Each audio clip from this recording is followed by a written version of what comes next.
Rhea said, do you think I treated those people thinking they would later turn around and burn me? Chris thought inside, that was thoughtless of me. I was in such a hurry to find a doctor. Rachel said, what the? Chris, why you? I told you to try and convince her, not to force her. No wonder she was in such a bad mood. Chris continued, thinking Rachel was so angry. I should apologize. And I'm still worried about the lady. I wonder if she's collecting herbs somewhere. Rhea said, pardon me, what are you doing here? Chris said, Rhea? Why have you come here? Rhea said, that's a rather odd question. Is there any reason why I should not be here? Chris said, no, not really, it's just, herbs grow here, so I come here often.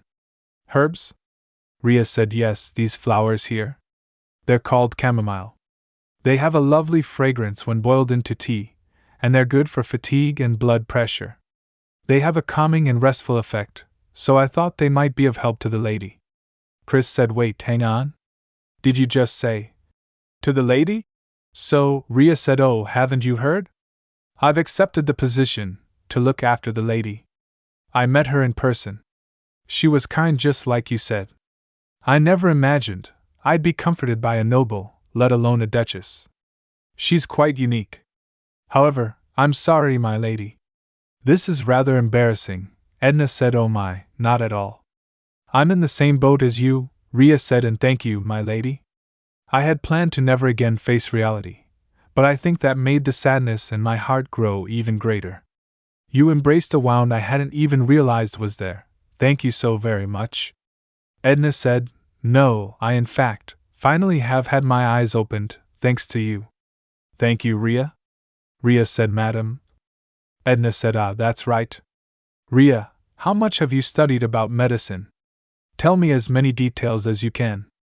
In turn, I'll teach you what I know. Rhea said, pardon? Edna said, come with me and learn new knowledge. Then, please go and help the people in this land with that knowledge. I would like very much for you to do that, Rhea. If why you'll have me, oh Rhea, thank you so much. I'll be in your care from now on. Rhea said that after that she really did teach me even more about medicine. Some of it was professional medical information, which I couldn't learn before. Even if she is a noble, not many would be able to retain that level of knowledge as she has. Why and how did the lady come to know all that? Where did the lady come from? Edna said, thank you, Rhea. It smells lovely. I've had dried leaves before, but I've never had tea made from fresh flowers. Rhea said, I made sure to wash them clean, so rest assured it's safe to drink. And, my lady, may I see your wrist for a moment? Edna said, my wrist? Rhea said, even if you yourself are knowledgeable, the Lord gave me strict orders to look after you. Edna said, I really was just tired that day. Hee. Rhea asked, my lady, have you had your monthly bleeding? Edna said, my mon? Rhea said, now, think carefully. When was the last time you had your menstrual bleeding? Edna said, I haven't had it yet this month, but that can't be. I've always been irregular, so, Edna thought, right, due to the side effects of that hormone suppressant I took when I lived as Eden. Rhea said, no, my lady. In my opinion, you are definitely pregnant. If you're usually irregular, that means your womb is weak. There's a greater chance of miscarriage, so you must take extra care.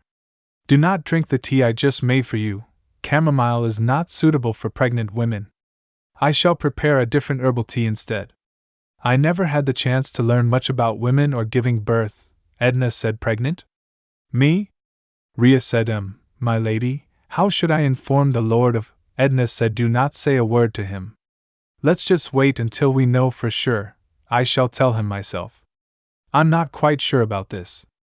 I've lived most of my life as a man, and now I'm pregnant. I'm going to be a mother. I'm scared, I'm so scared, and, in a strange way, I'm happy. Having the child of the person who I love, just like that dream I once had. After speaking with Rhea, I felt like I could forgive myself. I must be rather selfish and conceited to still desire their forgiveness. But this life was given to me thanks to them. The life of a woman, of Edna. So I hope to treasure it more. Rhea? Rhea said, do not worry, my lady. It is my job to look after your condition. Please rest assured and leave it to me. With the knowledge you have taught me, combined with my own personal know-how, I'll protect you until your baby is born. Edna said, Thank you, Rhea. You're quite dependable. Rhea said, Please forget that last.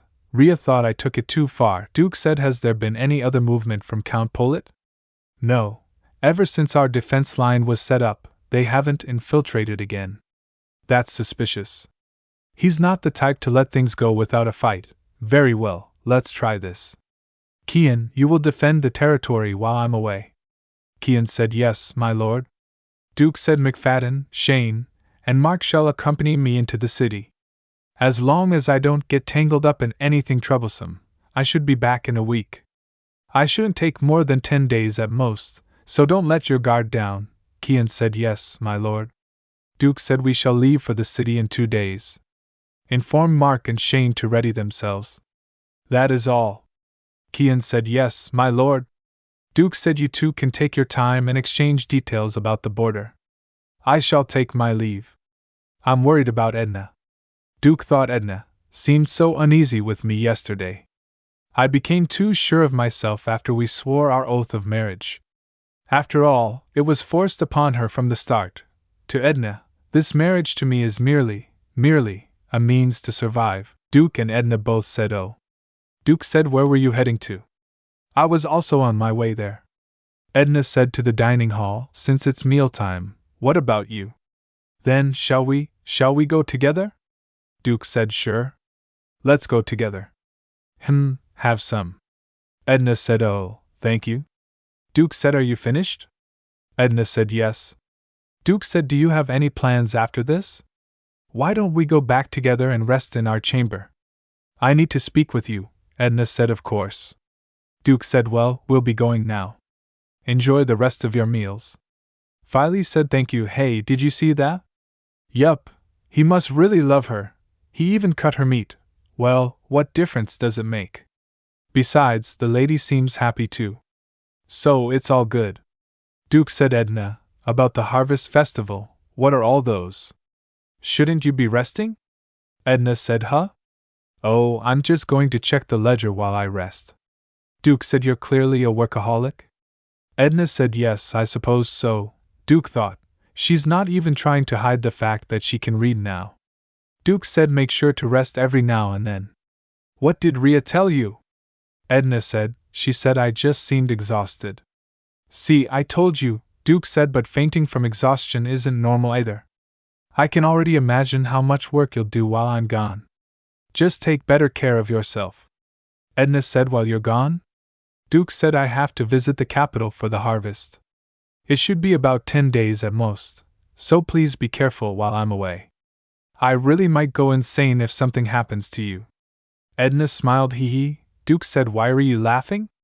Edna said, I was just thinking about the first time I met you. Remember what you did to me back then? Duke said, that was, sorry about that. Edna thought he is truly such a lovely person. Edna smiled, hee hee. Duke said, Why are you laughing now? Edna said, Though rough, you don't hesitate to show your affection. You don't know just how much faith that gives me. It's just so amusing. Duke said, You call yourself a lady?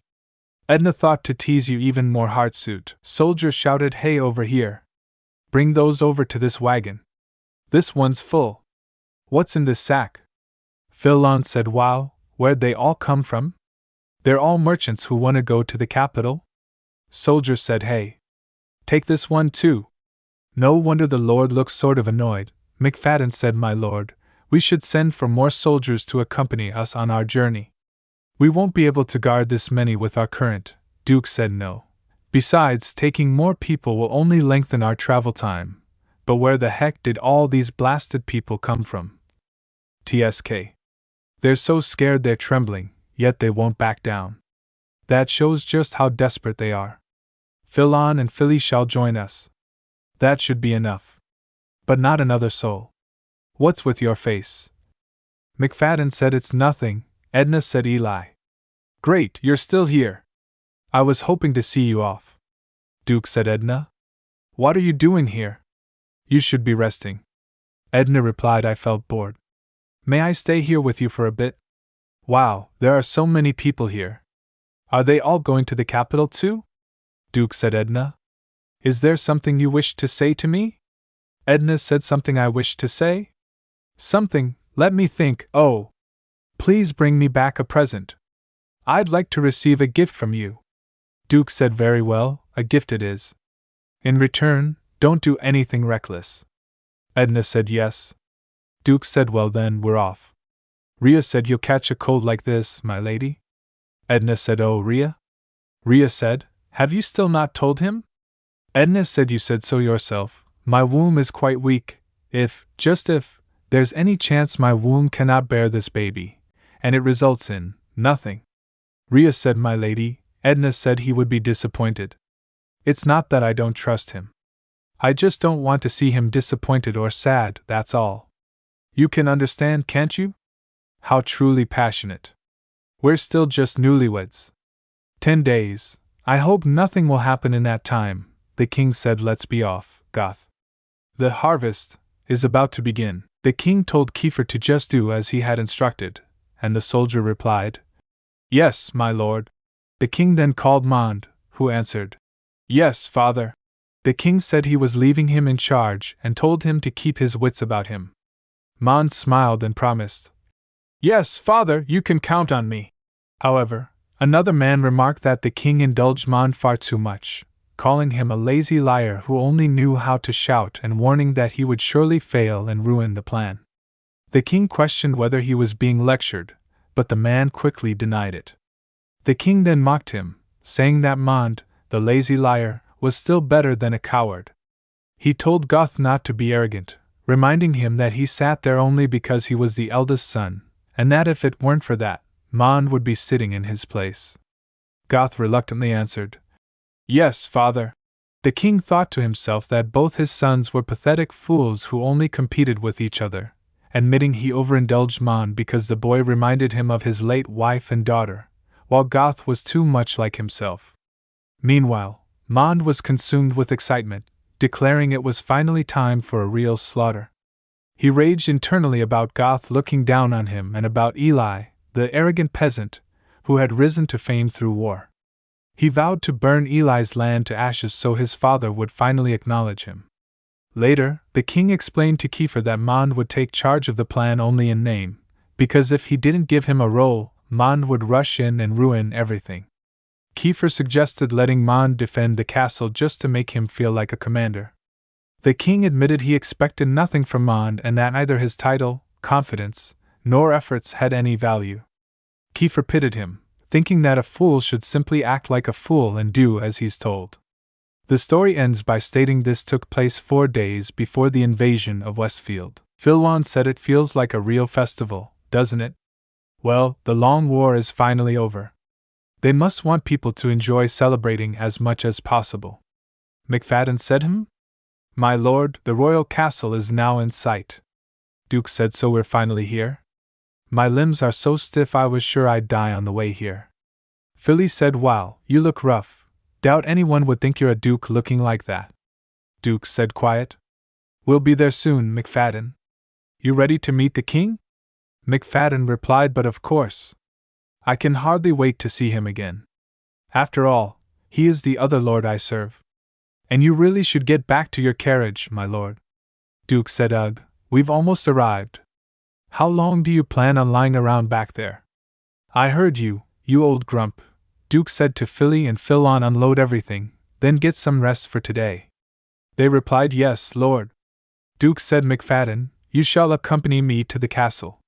McFadden replied, yes, my lord. Duke said, you merchants can do as you like and try selling your stock here. Just be sure to spread word that Westfield is looking for more artisans.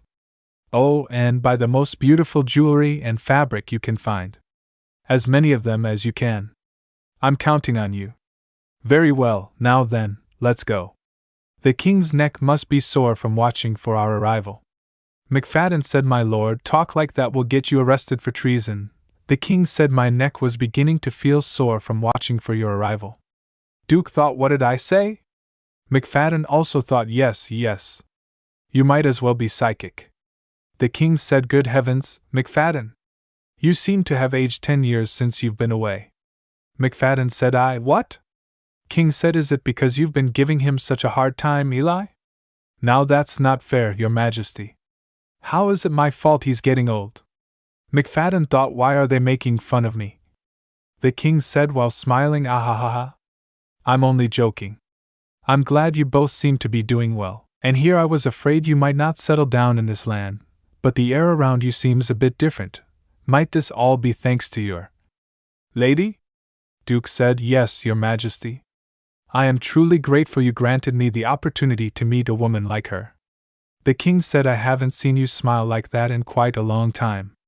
I wish to speak with him in private. Have all the Gliards step out. The soldier said, But, Your Majesty, the king said I'll be fine. What's there to worry about when I'm with the kingdom's greatest knight? Let's take a walk through the garden. That's where the statue of Duquesne III once stood. It's been taken down. They'll be putting up my statue soon. Though I can't really say I'm too thrilled about it. I don't think I'll ever get used to such formalities. Duke said, Aha, same here. It's really been quite a while, dear brother.